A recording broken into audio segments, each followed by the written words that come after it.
Well, this is our last event of the year.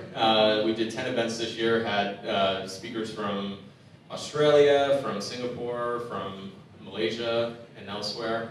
Just want to give a big shout out to Found for letting us use their space here at Cuppage. Also want to thank the other partners and sponsors, Grain, for the delicious food. Be sure to grab some food afterwards if you haven't already. The food's usually really, really good from them.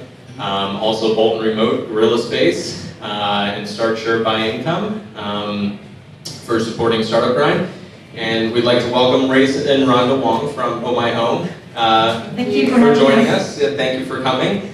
I just want to start out. You guys, you've been growing at a pretty, interesting pace. You just closed your Series A round of funding, but your background is, you have a background both in real estate. Tell us how you got the idea for Ohmyhome and how you saw an opportunity to disrupt a very traditional industry and way of doing business.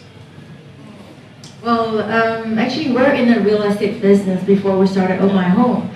And because you're in the business, we're constantly looking for ways to improve.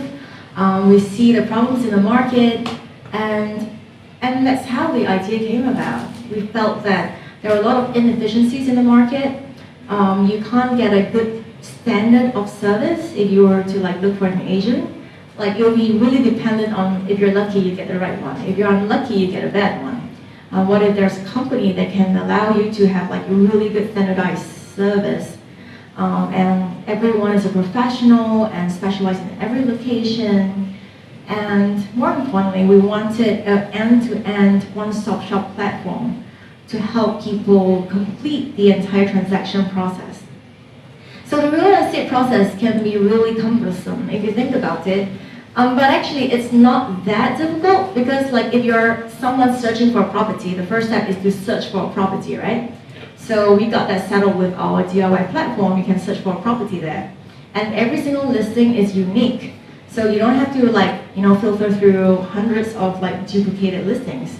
And the second step is you gotta find it, and then you have to get a mortgage, right?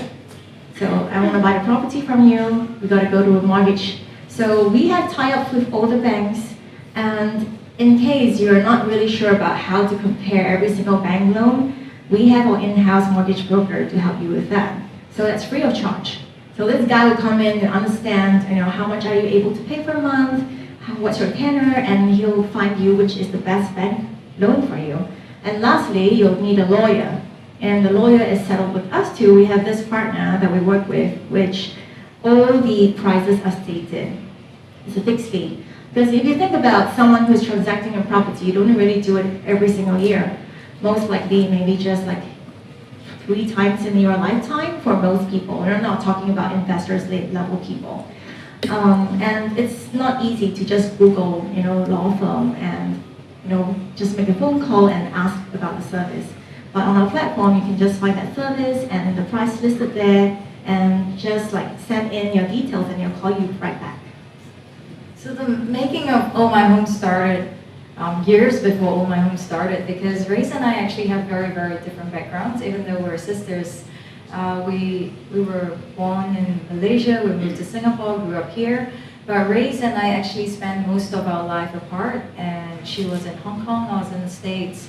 And how we got together was after some of our work in different countries, we came back to Singapore, started investing, and that's how we started to see the real estate market from an investor point of view.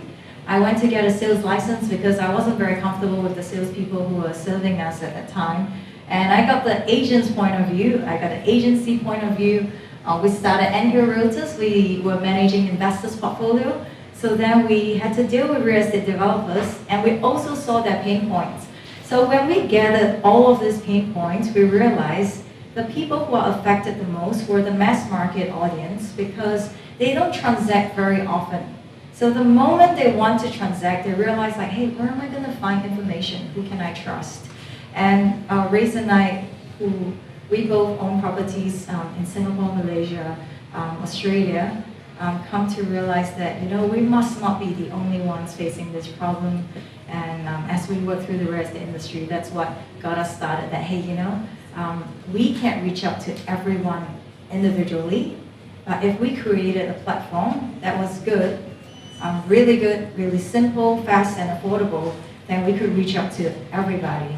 And Ray said, okay, since we're in Singapore, let's start with mass market, and that's how we started with HDB. Right, and your transaction, the cumulative total transaction value of all the transactions on your site has now crossed $1 billion Singapore dollars, yes, right? we just crossed $1 billion. Which is pretty impressive, that number, and I'm sure it's going to continue to grow. So really what you guys saw was, you were using your personal experience and also what you saw in the market in your jobs as well with Anthem Realty, and realized there has to be a better way to do things because, people want a one-stop shop. They don't want to just go on the classifieds and then have to call the agents and deal with them and Yes. do everything. So talk to us a little bit about what it's like working with your sister. You said you guys didn't really spend much time together. You grew up here, but you both had separate careers. What's it been like working together with your sister? I think it's really easy working with my sister. Well, firstly, is Some you get people a... think like both expand No, into it's business. the You're best saying thing the other for way. me. Yeah. Yeah, because like normally when when you're looking for a partner, there's this trust issue. And then you'll be thinking about, why are we arguing about a certain topic? Is it because of other agendas? But with my sister, we always know that every argument we have is always directed to having the best result and not because of personal ego. So that trust and ego issues all out of their door. So it's just... Actually, most partners, they fall out because the main issue is actually the values and the belief system. And we got the same because we grew up in the same household. My dad was always very strict, always say, grow out and be a useful person. He was all about, my first job was in trading. I was doing derivatives, futures and options, and making good money. But Dad was like, no, don't do things that's useless to the world, go out there, do something good with your This life. not work. This is not working. Yeah, so we have very similar value system, and this is why we don't have fights that a lot of partners have about money, about work, who's working more. We don't have that issue. And actually, just yesterday, I was sending a text to Race, and I just said, thank you so much for picking up on this piece of work for me, because the good thing about knowing each other so well is that last week I had so much work to complete for Monday, so I was working throughout the week, Saturday, Sunday. And Grace knew that because I was telling her, oh my goodness, I'm just rushing for Monday. And without even me telling her, she picked up on one of the meetings, and something that I was working on the whole time, she just picked it up and just, took care of it. And I just said, it's only possible because of you, because otherwise I would just feel just overwhelmed that I haven't done this, I've not completed that. So it's just really amazing working together. Yeah, it's been good so far. Pretty good. Yeah. And how have your various backgrounds, you were working in the States in the financial services industry, you have a background in entertainment as well. How have those two different backgrounds and experiences shaped you as entrepreneurs? Actually, Rhonda and I, we have been working as like child slaves since young. Because our parents, they run retail shops, and retail shops are normally busy only on the weekends, and it doesn't make sense to hire too many staff. Yeah. Otherwise, the cost is higher, the overhead is higher. So every single weekend, we'll have to be working in the shop. So I think since young, we knew that work is tough. And every single Christmas, while everyone's celebrating, we'll be there selling something. I was like selling Christmas hats, selling soft drinks, drinks. whatever there is, we'll be selling something to make money for our They instilled holiday. entrepreneurship in you very Yes, early very on. early on. So I was a singer and actress in Hong Kong, active for like 5 years. So we were very lucky. So we won a lot of awards. We're on the cover of magazines. We had movie. I said we because I was working with my elder sister. And so there are 3 sisters altogether. I'm not the celebrity. I'm the middle child, and then she's the youngest one.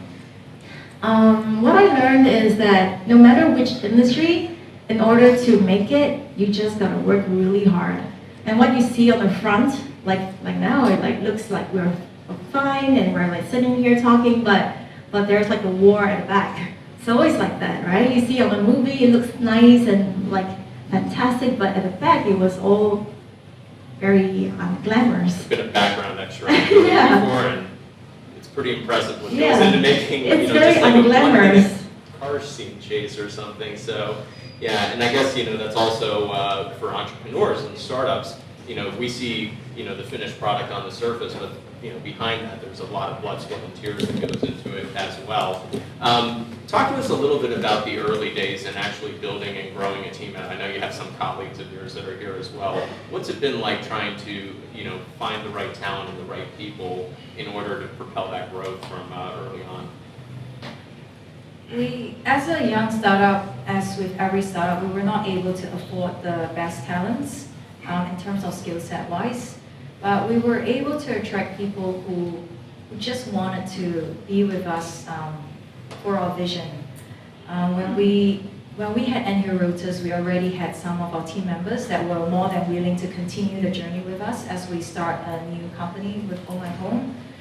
We had an initial team, but subsequently when I had to hire my first few agents, sales agents, it was very difficult because who would be performing so well as a freelance agent making 10, 20 grand a month? Come join me for 3 grand a month, The answer is nobody, but people joined us, The very, very first agent who joined us is David, and he's still with us today. He joined us because he said, I always wondered why were the property agents not charging a fixed rate? Why were the property agents not run like a professional company? Why are they running around like, he said, like animals, because they just charge whatever they want, they behave in any manner they want, they wake up and sleep whenever they want. So they were not very responsible. And he said, when I read about Ohmyhome, I just wanted to come join this company, regardless of the pay. So until today, all our low-income families pro bono cases are all handled by David because he just has a heart of gold and still with us today.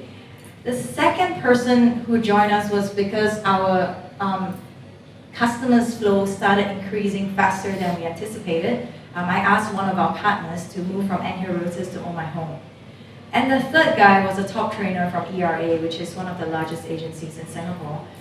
Definitely not the typical character who would join us, but likewise he believes that the future of real estate is in what we're doing, in increasing standards of service, in making things affordable, faster with technology. So that's how the first part of the sales team grew. And the tech team is also very interesting, and Race takes care of the tech team. We were talking about that earlier as well. You had to get the tech talent to build out the website and everything. What was that like? Initially, we actually outsourced our work, but as entrepreneurs, we're always feeling like it is not fast enough. It's not fast enough to wait, what 1 week to do this thing? It seems so simple to me, but why does it take 1 week? So in the end, we had to build our own team. Yeah, the breaking point was the chat function. We wanted to put in a chat function. He said 2 months, 80 grand.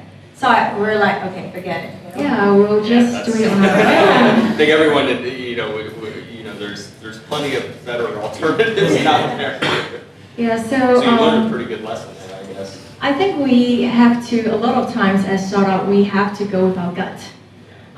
It's not very transparent out there when you first start, and the prices or quotations you get, a lot of people are there to rip you off. Like you come in and say, I want to be a consultant, and then you pay me this money, but they don't do anything. So it's our gut that tells us that even though we're not tech geeks, that we have to start our own tech team.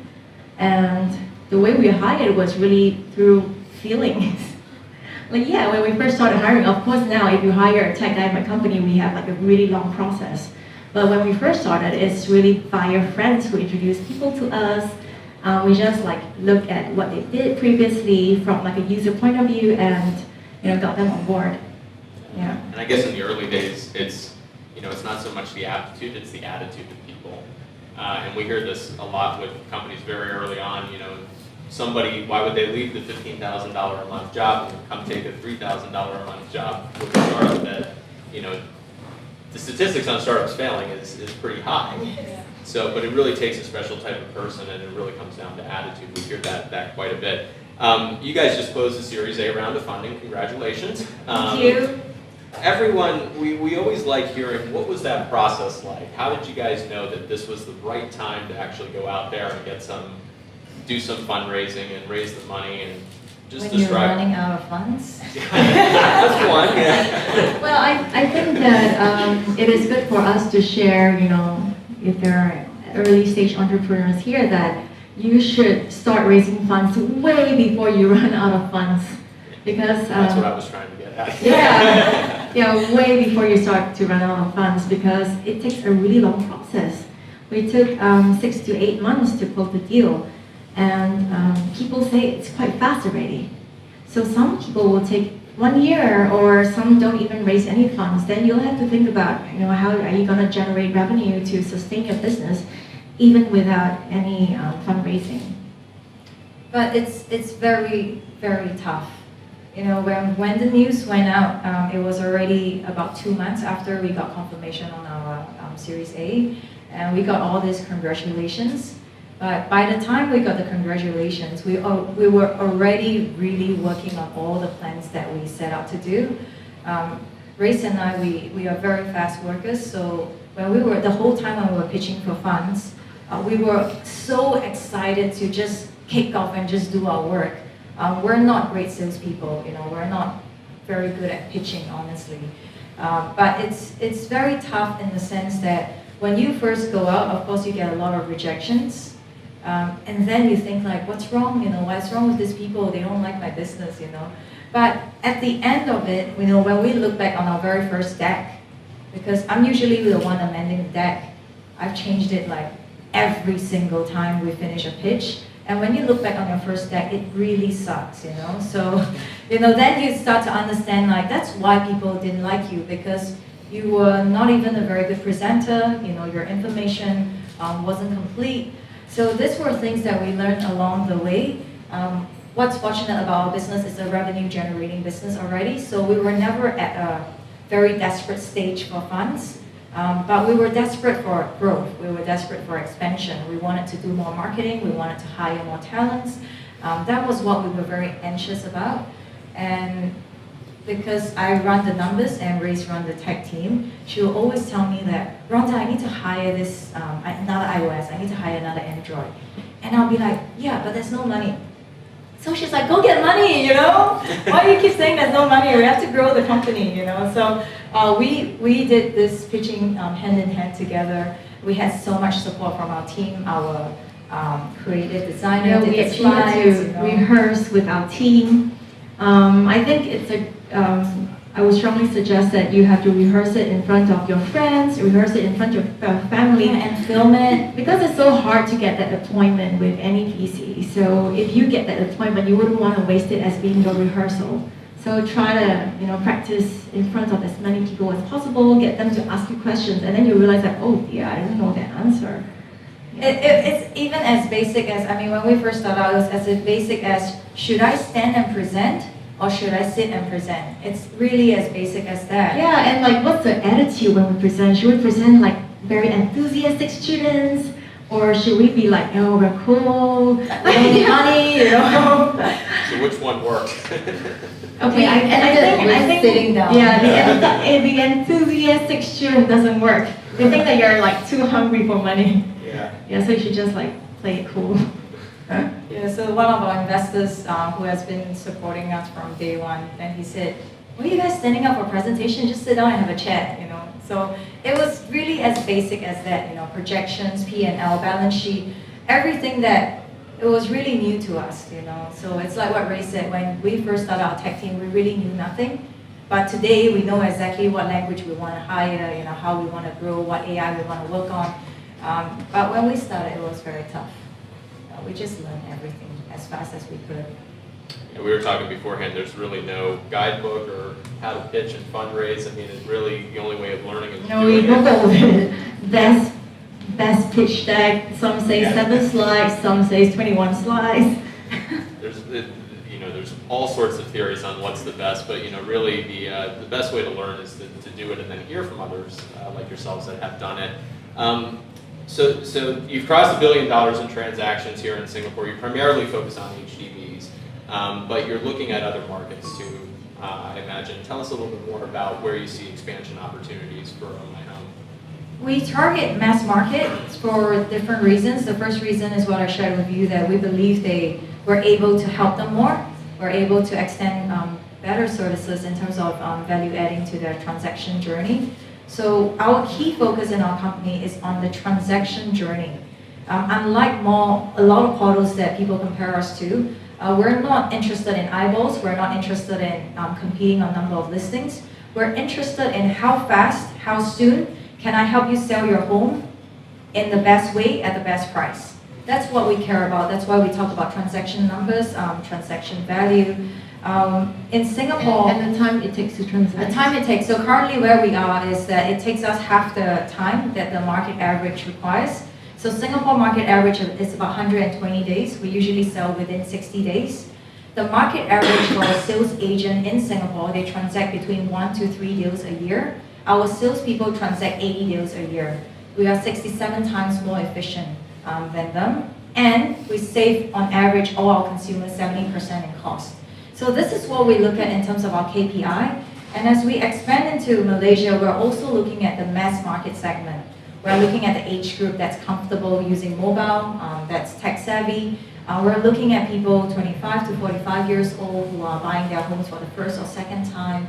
So we don't target people by the property type. Singapore is just a unique market. We target them by mass market, and then we look at what properties they live in.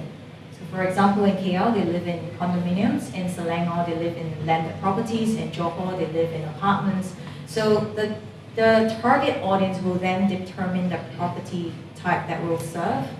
And that's how we intend to expand across the different cities that we're going into. And on the business side, the good thing about mass market is that in the transaction volume, it's very stable. So whether you have SaaS, you have GFC, doesn't matter. Because these people transact on a need base. They need to sell, they need to buy. They are getting married, they're having more kids, their parents need to downsize the home. So it's very different from investor sentiments, and this is why we love the mass market. That's great. And you talked about that efficiency, how the agents are more efficient. You save people quite a bit of money on the agents' fees as well. So in a lot of ways you're disrupting a very traditional industry and way of doing things. What sort of challenges and headwinds have you faced, from, the traditional players? And I'll give an example, let's take Uber, for instance. When Uber, started in the US and whatever, in New York, there's well-documented news stories of the taxi companies and the organizations really pushing back against them. Have you faced anything like that, or is it not necessarily as extreme? I think in Singapore, because we're more governed, it's strict here. You can't really, civilized. You can't really do anything that's more physical. But we're on the tech world. Everyone the people who don't really like us, they'll go on Google review, extra reviews, Facebook to one star us, Yeah, but now on Facebook we have 4.9, 4.9 rating. So that's very hard to get, given that there are so many people giving us 1 star. Yeah, there's always going to be naysayers and detractors. And actually, the haters came because the media portrayed us as the app that cuts out the middleman. It's not true, because we have a lot of respect for good agents, because they're very rare in the market. There are 28,000 agents in Singapore, probably 1,000 good ones. And good ones meaning they actually care for the customers, not just caring about making commissions. And we respect them and we want to bring them into our company. So we hire salespeople. There are salespeople who are with us today who were struggling. They were driving Grab to make ends meet. So these are people who have come on board. We've turned things all around, turned things around for them in terms of where their income is at. So currently our agents, if they've been with us for a year, they are paid close to the top 1% of agents in Singapore. So it's a very different world when we can use technology to enhance services. So when the news first got out that Ohmyhome is cutting out the middleman, the agents hated us, definitely. But what was helpful for us was that our Today news article was shared 8,000 times, mainly because of the agents. So because of their hatred for us, we got a lot of coverage. Do you think that was an instance, so, the narrative, controlling the narrative, we always talk about that in media and PR. Why do you think that, it sounds like you were able to spin it and turn it around as a positive and really educate the market that, no, we're not cutting out agents and the middlemen, this is fake news or not accurate, you're actually working with agents. How were you able to turn it around, though? Oh, we couldn't really turn it around in the sense that we couldn't release an article to say, hey, we're the good guys, share us another 8,000 times. It was never like that. It was really through customer testimonials, just doing our job well, maintaining a good reputation. We firmly believe in maintaining a good reputation in the sense of how we deliver our services. We have a very low complaint rate, so we have about 1% complaint rate, 99% satisfaction rate. And in that 1%, until yesterday, I still make time to personally talk or meet with some of these customers because I really wanted to understand what is it about our service that makes you so mad at us, And when we get this feedback, it really helps us improve our business because they will tell you 1,000 things that's just so bad about you. And when we gather all this notes, I'll pass it to Race, and like, Race, this is what you need to work on the tech, and this is what I need to work on the sales and operations. So I find it very helpful, and also when you meet the customers, as a CEO, we don't see them very often on a day-to-day basis. So once in a while when we get to see them, it helps remind us of what they're going through. It helps remind us that this is not just another home, it's actually somebody's lives, it's a family who's living in there. And I like that very much, even though some may feel like it's not the best use of my time. I should be expanding and getting more customers. I'd argue it's a great use of time because, putting the customer at the center, any consumer-centric or customer-focused company that's mass market, you got to listen to the customer at the end of the day. So I'd say that's a great use of time, actually. Keep your ear to the ground and listen to what people have to say. So Malaysia's next. Any plans to go beyond that, or or you really just focus on getting these markets right first? Yeah, we have to focus. A lot of people ask, why didn't we start expanding last year? Because there are some startups where they will just open up to a lot of different countries. But what we felt we had to do is to really get it right. We're an O2O business, so apart from just the tech, it's a lot of the operations as well. For example, Rhonda's in charge of the agents, right? So every single step, like how do we narrow everything down to details in such a way that the error margin is like smaller every time. And then on the tech front, we're still going through, of course, we are adding on new features, and that's the thing that we have to balance as an entrepreneur, as a business owner, because there's always a limited resources, limited budget, and you only have that few tech guys to work on either this or that. Are you going to fix bugs, build a new feature, or are you going to improve on a UX? So these are things that we balance every single day. And so now we're actually doing three things at the same time. I was like just bugging my web team, like, oh my god, and you're so bad, you gotta improve on it. It's like, hey, but you told me to adapt the app to Malaysia. and then I said, but what about the bugs? And he's like, okay, we're working on it. Yeah, I think you just gotta get one place right first.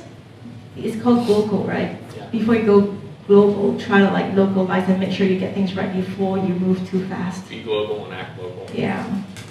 That's great. We're going to open up the floor to questions. I'm sure we've got quite a bit of questions out there. So, anybody? Yes, so We'll start with Matt, and then we'll. No. Oh, you want to? Yeah. Okay. Ladies first. Okay. Pass it back. Hi. So what would you say is the most strategic decision either of you have made till date? Most strategic decision. I guess it's to start with the mass market HDB first. And staying put in Singapore. We did contemplate moving out of Singapore when we were about, I think, 8% market share. Today we're at 23%. And that has served us well because in the time between the 8 to 23, we've learned a lot of mistakes, and it's actually cheaper to make mistakes in your home ground than across. So when we're marketing, for example, Google customer acquisition costs, if you can figure out all the mistakes here, you're making mistake in one market.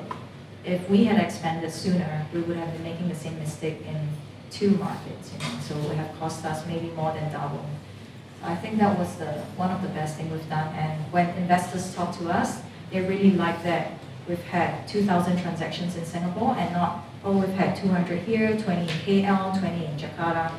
So they like that very much, but that's always the next stage, So now they're asking, can you make it elsewhere? And that's our next challenge. I think strategically we were very focused on which market we're targeting. This helps us get into more details and controlled growth. Because a lot of people will ask, like, why don't we just open to all property types? Because it's just a listing platform. But we just wanted to control that growth and for us to grow in a better way. I don't think that works. Speak loud. Matt, you've got a booming voice. I'm really keen to know about your tech problems. So neither of you are tech co-founders, and you had to go out and you started off with an outsource, and then you hired yourself. So can you give me a little bit of color around hiring yourself? What did you hire as a first tech founder, and then how did you grow your team, and then how do you make decisions on what priorities you want to do and everything tech related? We hired the first 2 guys to do our Android and our iOS because we thought, we're just going to go all app. It's the app world, no web. But we were really wrong. So what we do is we build with guts and then cook with data. So data now tells us that actually most of our users are on mobile web, not on our app. But when we first started, we got just 2 guys, and then one of them had to do iOS and server at the same time. And after that, we hired 1 web guy. And the designer that we had was from our previous company, and he didn't have any experience in user interface, app or web design. But then we just worked with him. He was a graphic designer, so he did like posters. And I think that's why having the right people is very important. When Race talked about the first 2 iOS and Android, at that time, we knew nothing about coding languages. We knew nothing. We just spoke to different people, and we had this guy who actually came to us and said, I know 2 guys who are really good, and you should hire them. And he told the 2 guys, I know 2 founders who are really good, you should work with them. So that was, of course, there's a mixture of luck involved. And I remember the first time they came in to interview with us, we just told them, look, this is our current app, this is an outsourced version. We want you to build the same thing but better. But within 5 months, we had our very first version of in-house built app, and it was way, way better. But at that time, we were really running like the way a very small startup run. There were no processes, no SOP. We didn't have Slack, Trello, we didn't have Jira, nothing. But now we have all of that. It's very systematic. Race, wherever she's traveling, she's completely on top of the game on where everyone is at. We have a tech team in Singapore. We have our tech team in Manila. So the Manila team is growing faster than in Singapore. And she has no issues managing. I think what we are very focused on is the product. We know exactly what product we want to build to solve the problem. So we see tech as an enabler to solve problems. And not like, oh, we got to use tech for tech. So I'm very focused on product. I'm very focused on the design. So I oversee every single product. And that's how I drive my tech team. Because I'm not going to teach them how to code. I'm going to tell them like I work from the wireframe, like from design sprint onwards, is the wireframe, and then the whole UX experience, and then high fidelity designs, and then it goes into the tech team. Yeah. You've learned a lot. Yes, we learned a lot. The processes were in a mess when we first started, and now it's really smooth. Our project manager joined us as an intern to cold call. Completely irrelevant. It's just there are a It was lot like of a part-time job for you. part-time job. So there are a lot of roles that people can learn along the way with the right attitude. But then as you scale, there are things that you can't learn anymore. You need to hire people with the right skill sets. So that's the stage we're at, where we know that we need a specific, like React Native, for example, Golang. We need that person who can code in that language. So it's no longer like a learning environment in that sense. So that's our journey in the tech lost world. Thanks. Other questions? Okay. Go.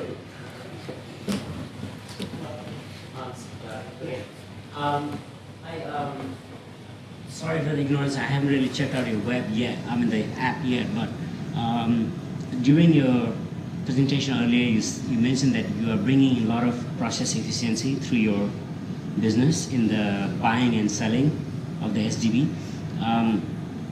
My question is really towards the, let's say, the bottleneck. How are you coming around the issue of, like there's a authority that lets you transact, right? SDB. So SDB takes X number of days or X number of weeks. You can't really do anything about that, can you? No, you can, we can't. Yeah. So What we reduce is the time taken to find a buyer or a tenant.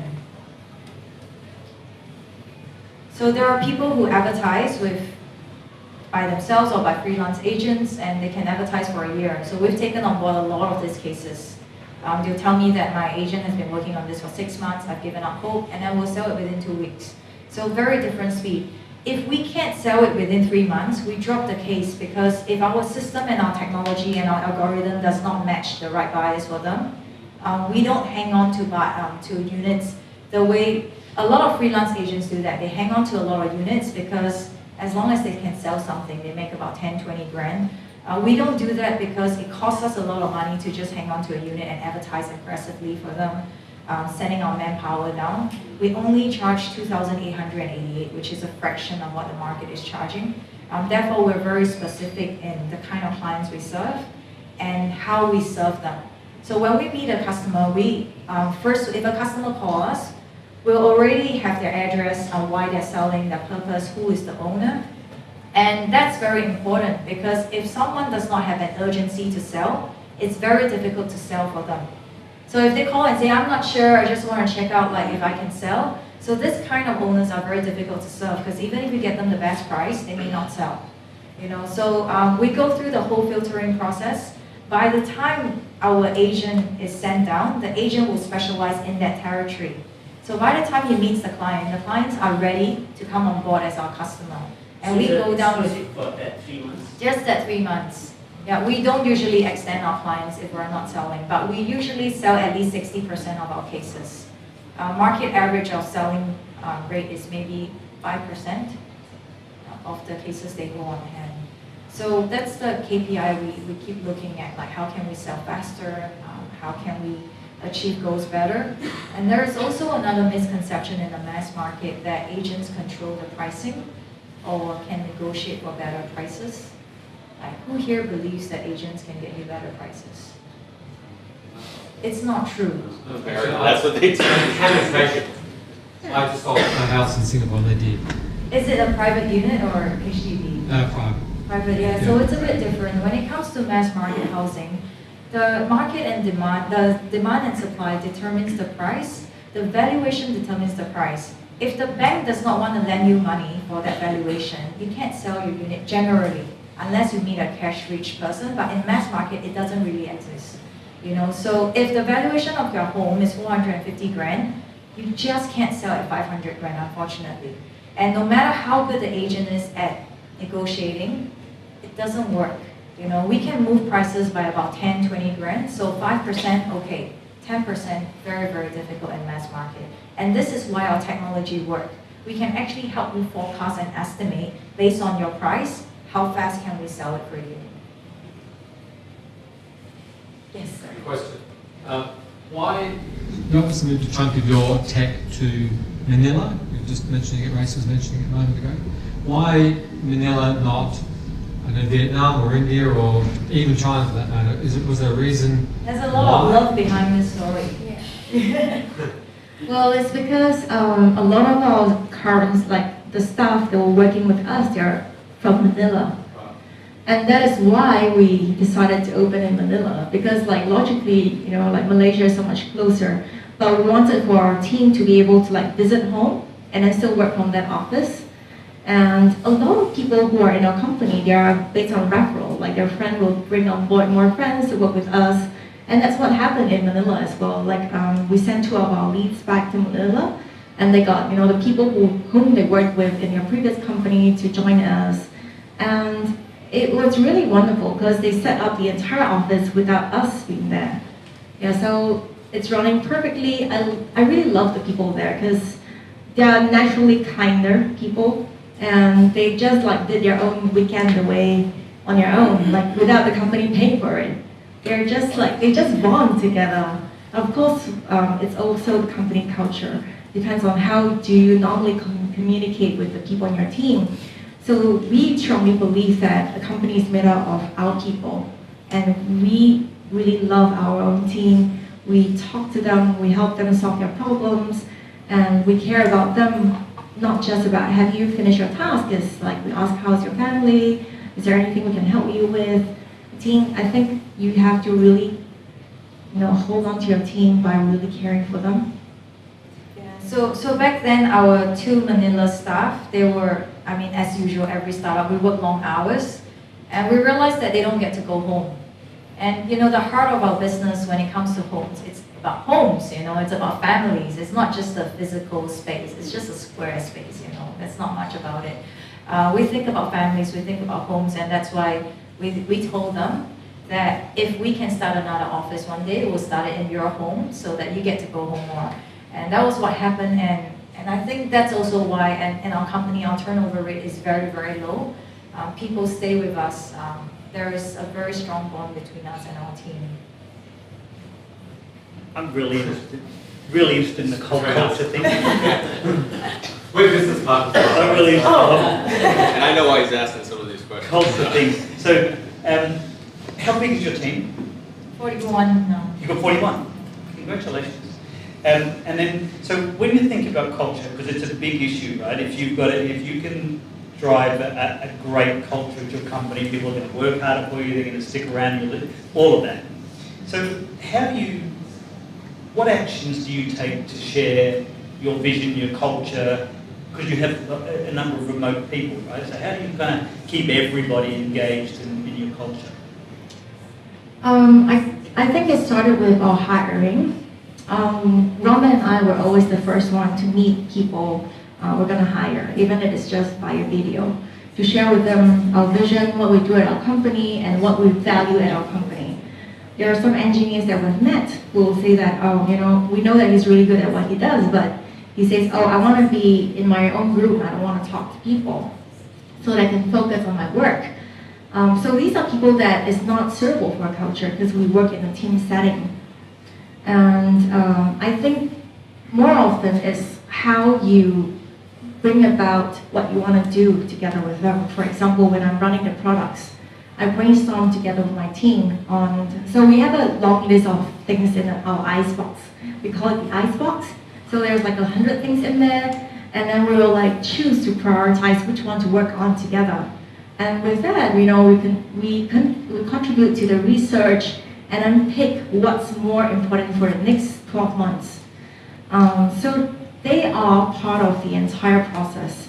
I think we need our team to have that ownership. So every single person in my team, I tell them that you're irreplaceable. If you go on that, I mean, that's how a startup is.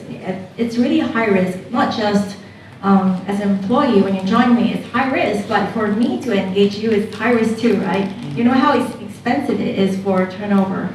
If an Android developer were to leave me, it'll take me at least like 3 months to really replace this person, because it takes a long time for someone to take over. So I think you have to keep them engaged in everything they do, instead of just like, hey, do this, hey, do that. It doesn't work. You can write like a really long proposal for every single sprint, but nothing beats having more conversations. You can't just throw like a 100-page proposal for them to just work on and like create this Jira task, and they're not robots. And I see engineers as artists. they're all artists. They have like deep thoughts, and they need to really love what they do in order to create like a deeper solution. It can't be too surface. So if you are an artist, you gotta be treated like an artist. Yeah. Okay, thanks. I want to ask about the technology piece. When you just started, right, you didn't have a lot of data, like kind of user kind of access. So I believe, but then you didn't have data to build a very good algorithm model. Can you just speak up just a little bit? Yeah, You were saying when I first So, started, I didn't have enough data to build yeah, it. back to the day one, right? You start from zero, and now you have a lot of like asset, a lot of transactions. You can build better algorithm to predict kind of thing. So how long was that journey, and how did you solve that? Like, how did it evolve? I think it's still an ongoing process. Yeah, the tracking tools, we have to experiment with different tracking tools, and the way you track them is a whole new science of its own. Initially, you're trying to track every single thing, but it doesn't work. You gotta be just really specific. I'm gonna just track how are they gonna move from this search bar into the next few steps. How are they going to, when they come to your homepage, how do they move? Which one click on? Like how many people click on this? And when they click on this, how many click on the second call to action?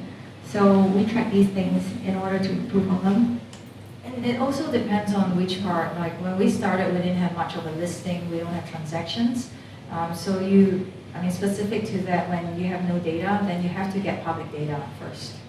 That's all you can work with for the start.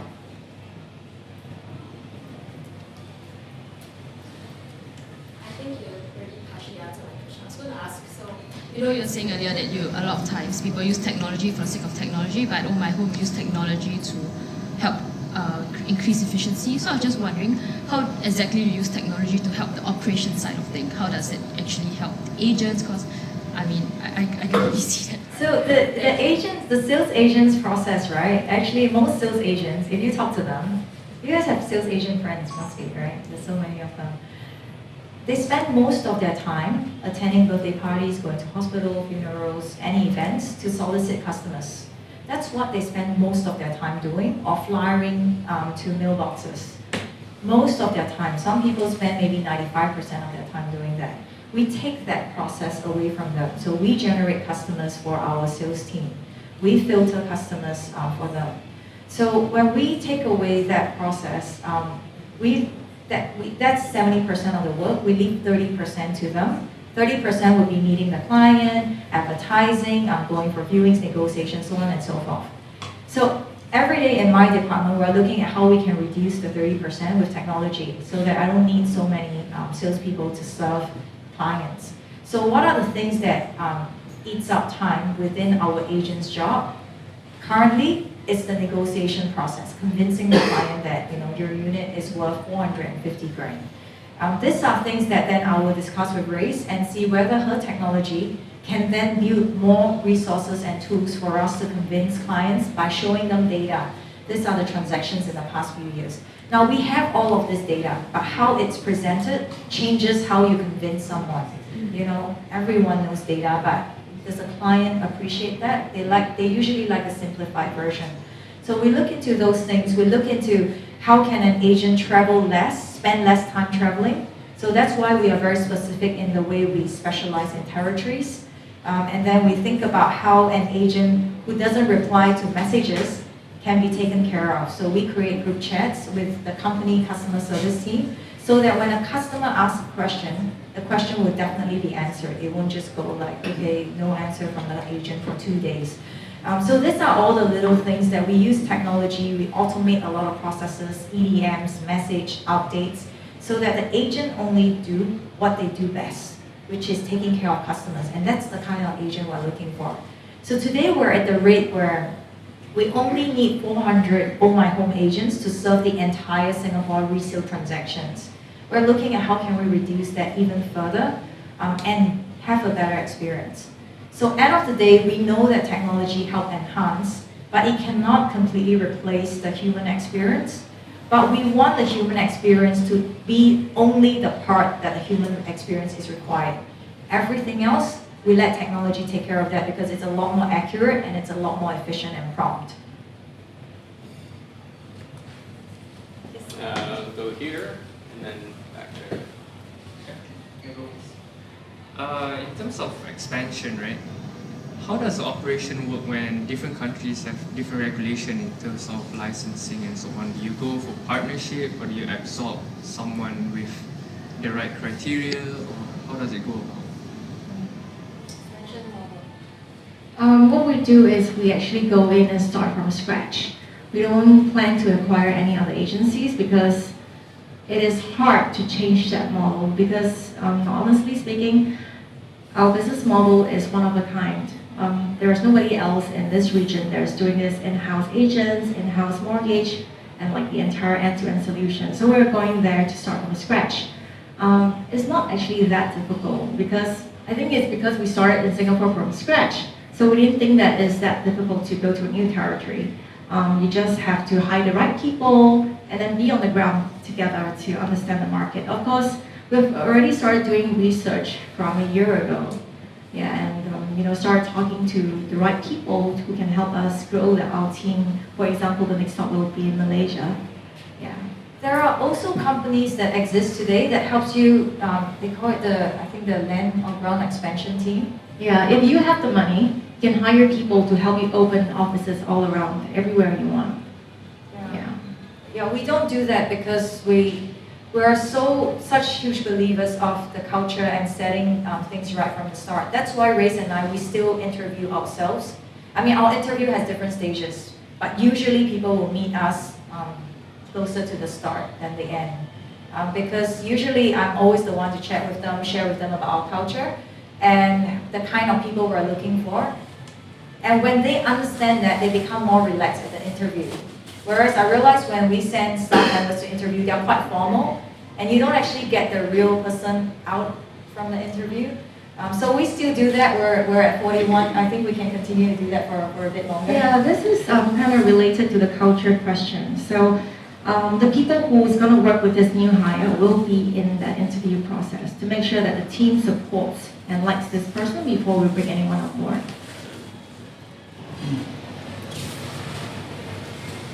What's your strategy as far as packaging the listings? As far as your priorities?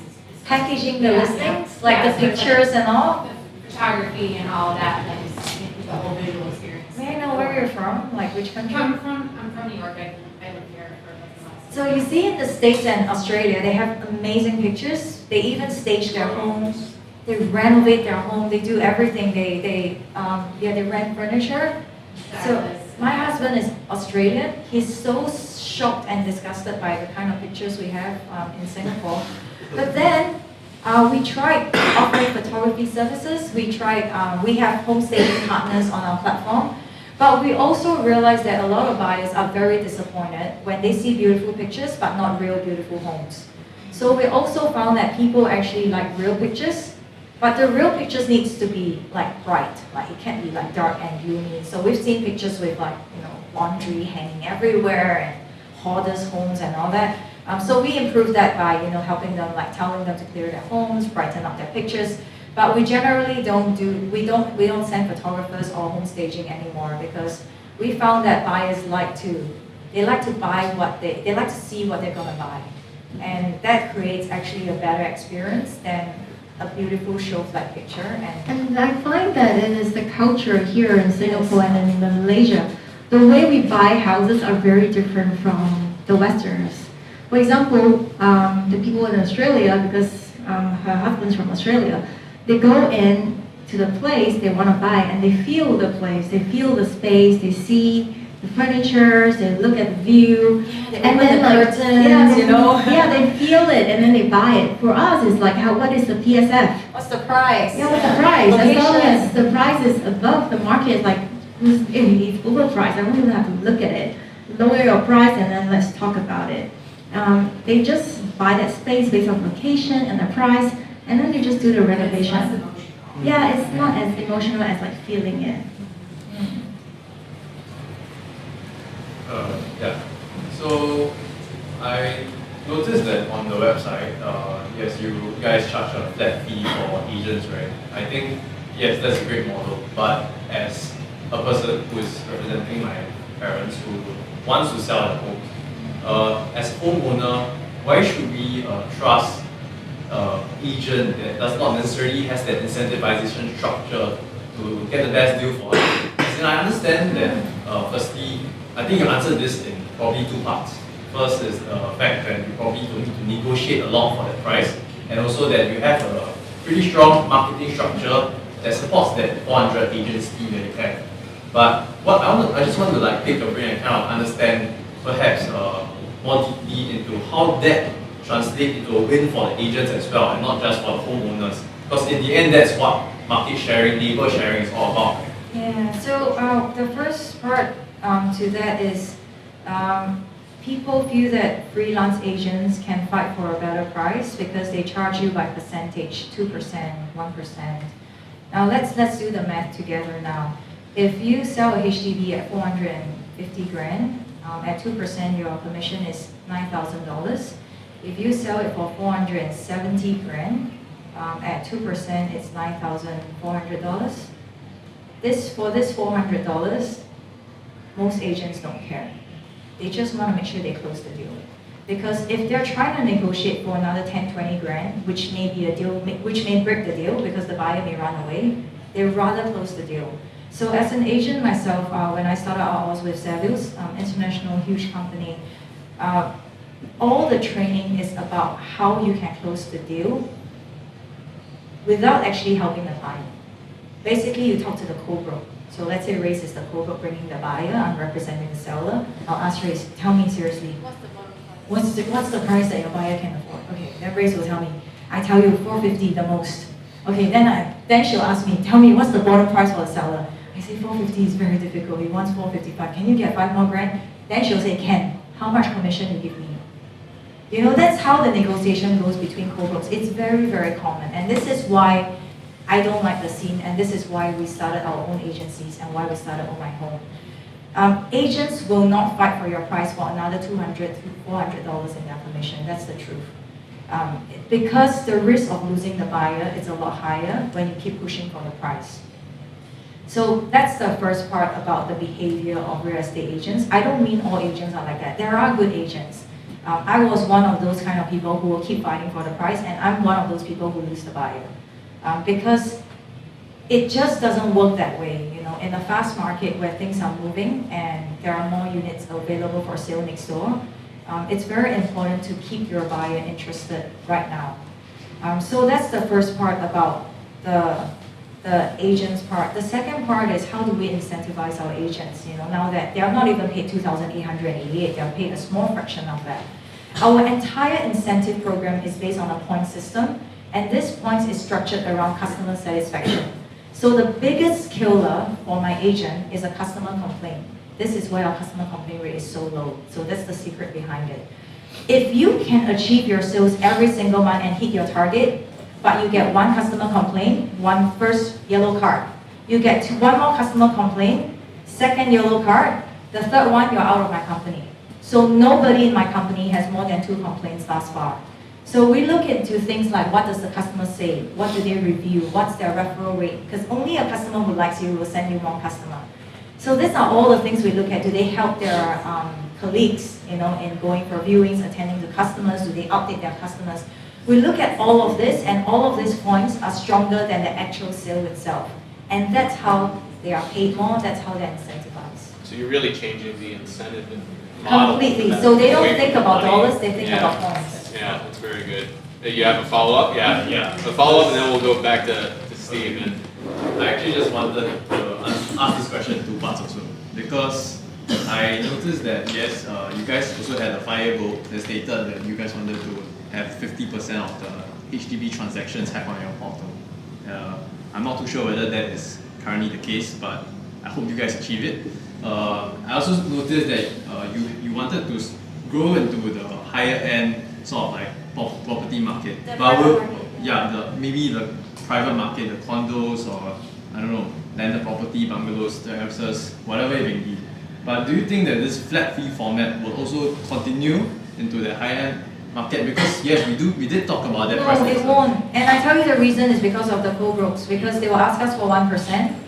So in order for us to make the co-brokes bring buyers to us, we actually have to offer them more than 1%. So that's how the market is working at the moment. So when you hear your agents asking for 1 or 2%, more than 1%, you have to ask them what's your 2% for. So if we ask clients for, let's say, 1.5%, we usually offer at least 1.2 to the co-broke to just tell them like, hey, don't go to the other agent who gives you 1%, come to us. So the main problem is with the co-broke market. If we get more and more DIY buyers, which we're seeing a huge increment, so when we started, we only had 20% DIY buyers. Today, we have about 60%. The more DIY buyers we have, the better price we can provide to our consumers in terms of cost savings. That's what we're working towards. But at the moment, no, we can't do a fixed rate model because no one will work with us. Okay, thank you. Making assumption that you've got a flat model.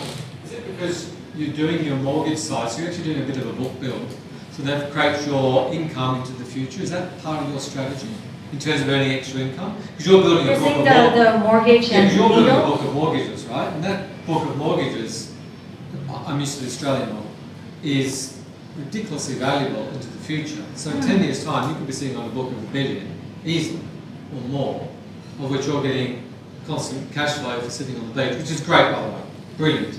Is that the strategy why you've got a low, part of the reason why you've got a low commission structure or flat structure? No, we want to finish the whole journey. So if we only... When we first started with this flat fee model, we didn't really think about that mortgage part. So yeah, we didn't think about mortgage and then introduce that flat fee. That flat fee was really mainly for, we want everyone to have the same service. Because if I'm getting a commission, if your property is 800,000 and your property is 400,000, it is very natural that I'll work harder for your property because it is the same marketing cost. It's all the same, but I'm just getting paid less. So the truth is, the people who are less affluent always gets the worst service. It always pays the most, and that's what we're trying to change. But they also have the highest, they typically pay the higher mortgage rate, and they also have a longer term too. So it's a good strategy. I'm not being negative, I'm being positive.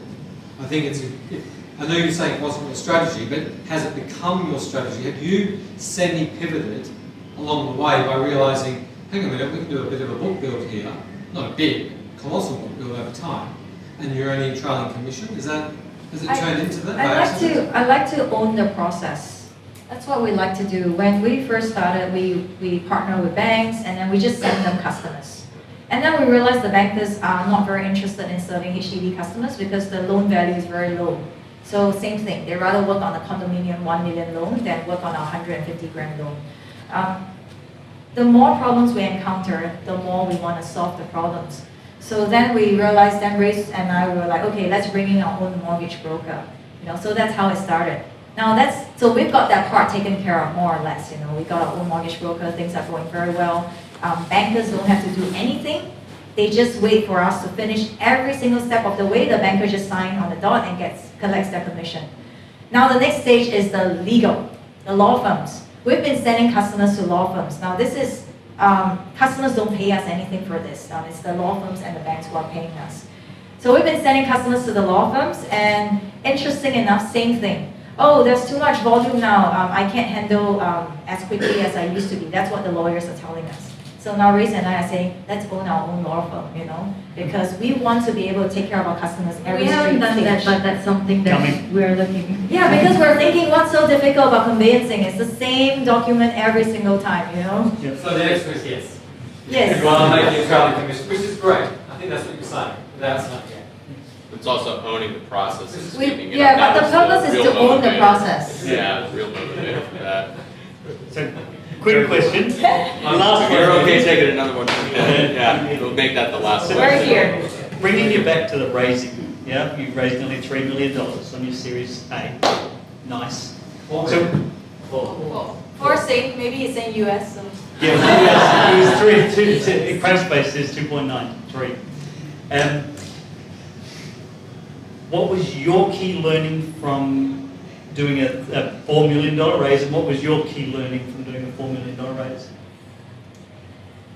Key thing we took away from, really it's about starting earlier and practicing and perfecting your pitch, doing more research, and maybe even planning ahead. Like now when you're raising Series A, you gotta plan when's your Series B and how are you going to, because every single time you go into a VC for a meeting, even if they were to turn you down, you can still politely ask them like, hey, can you give me some feedback on how can I improve?